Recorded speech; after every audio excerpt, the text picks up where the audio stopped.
देखिए 2001 में आज ही के दिन भारत की संसद पे कुछ आतंकवादियों ने हमला किया था और आज 2023 में ठीक उसी दिन हमारे लोकसभा के भीतर एक बहुत बड़ा सिक्योरिटी ब्रीच हुआ है। और ये एक साधारण सिक्योरिटी ब्रीच नहीं है, ये हमारे देश के लोकतंत्र के मंदिर, जिसे हम टेंपल ऑफ डेमोक्रेसी कहते हैं, उस पर हमला है, उस पर एक प्रकार का प्रहार है। इसकी जांच करना और जल्द से जल्द रिपोर्ट देना अति आवश्यक है। कई सवाल जहन में आते हैं, एक बतौर भारतीय भी और बतौर सांसद भी।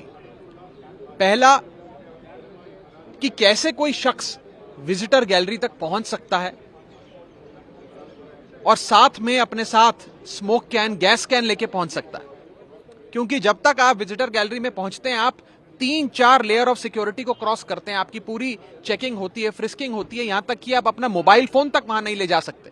तो यह शख्स विजिटर गैलरी तक अपना ये स्मोक कैन लेकर कैसे पहुंचा? दूसरा, कौन से वो माननीय सांसद थे जिन्होंने उन्हें विजिटर पास पर अपने हस्ताक्षर कर जाने की अनुमति दी?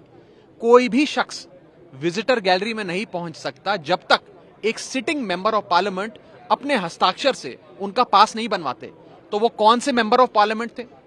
उन पर क्या कार्रवाई की जाएगी? क्या उन पर पर्चा कराकर उन्हें गिरफ्तार किया जाएगा? उनकी सदस्यता रद्द करी जाएगी? क्या कार्रवाई पार्लियामेंट में होगी? ये देखने का विषय, एक सवाल बड़ा हमारे जहन में खड़ा होता है।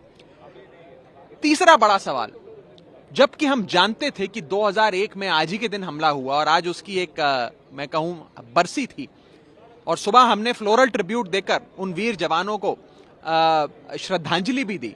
आज के दिन कम से कम सिक्योरिटी प्रोटोकॉल्स और दुरुस्त होने चाहिए थे, लेकिन दुरुस्त होने की बजाय आज ही के दिन इतना बड़ा सिक्योरिटी ब्रीच हम सबकी आंखों के सामने हो गया। अगर इस देश में संसद सुरक्षित नहीं है, पार्लियामेंट सुरक्षित नहीं है, तो फिर क्या सुरक्षित है? देश का कौन सा कोना सुरक्षित है? और अगर भाजपा सदन को सुरक्षित नहीं रख सकती, तो देश को क्या सुरक्षित रखेगी?